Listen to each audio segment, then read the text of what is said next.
Lahat tayo may kaibigan. May kaibigan tayong nakakasama sa trabaho.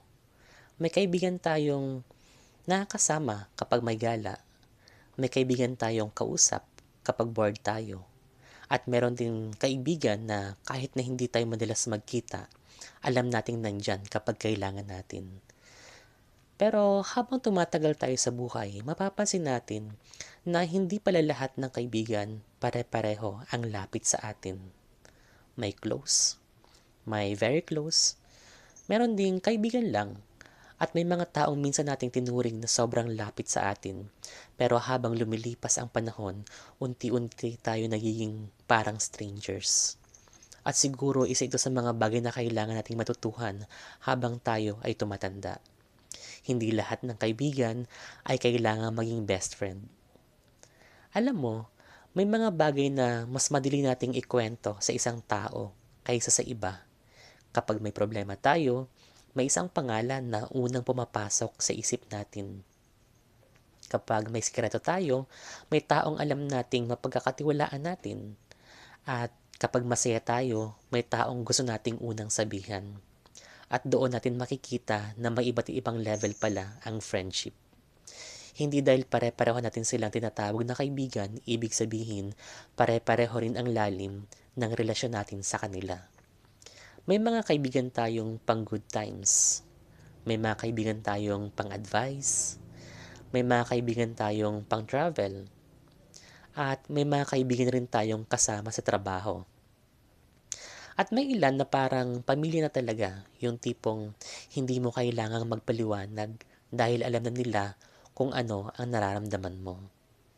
Pero hindi ibig sabihin na kapag hindi ka kabilang sa inner circle ng isang tao, ay hindi ka na niya kaibigan. Minsan, hindi lang talaga pareho ang circle ninyo. Sa buhay natin, magkakaroon tayo ng iba't ibang grupo ng kaibigan. May circle dahil magkakatrabaho, may circle dahil magkakaklase, may circle dahil pareho ang hobbies, may circle dahil pareho ang interests, may circle na nabuo dahil pareho ang pinagdadaanan.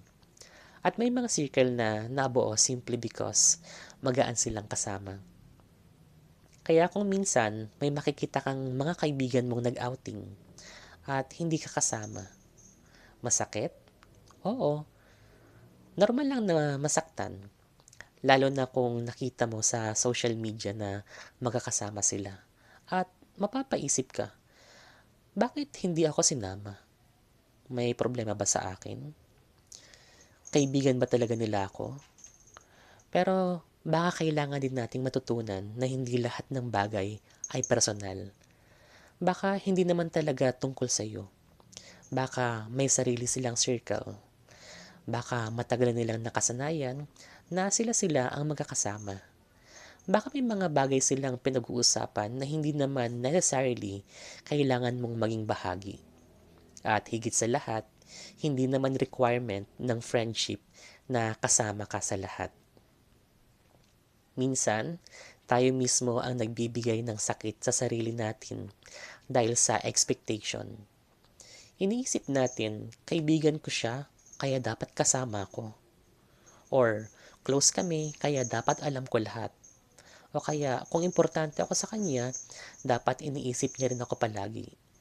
Pero habang tumatanda tayo, naiintindihan natin na hindi lahat ng relationship ay kailangang 24/7. Hindi mo kailangang malaman lahat na nangyayari sa buhay ng kaibigan mo. At hindi rin niya kailangang malaman lahat na nangyayari sa buhay mo. May boundaries.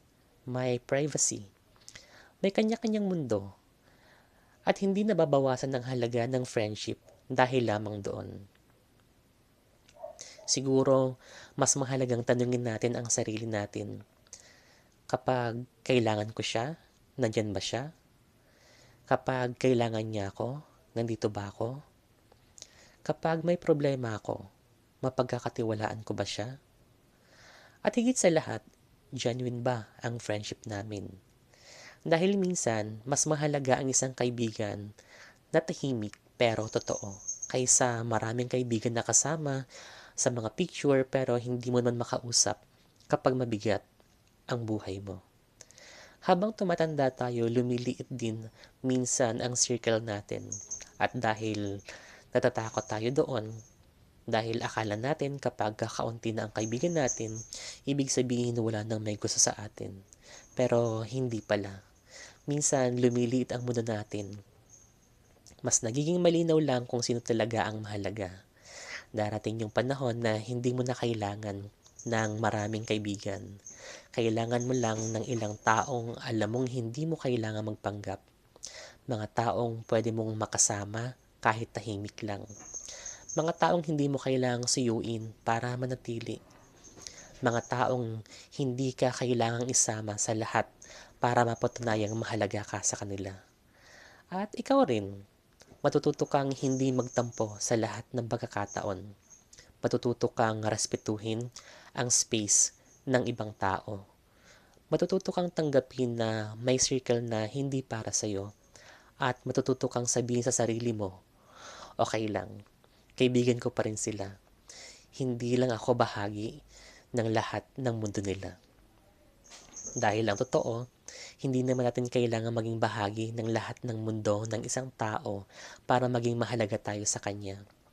May sarili siyang mundo. May sarili ka ring mundo.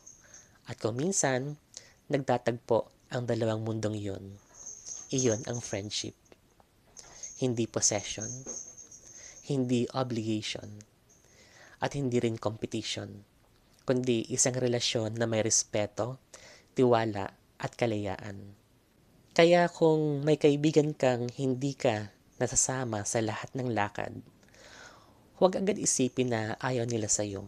Kung may sikreto silang hindi mo alam, huwag agad isipin na hindi ka nila pinagkakatiwalaan.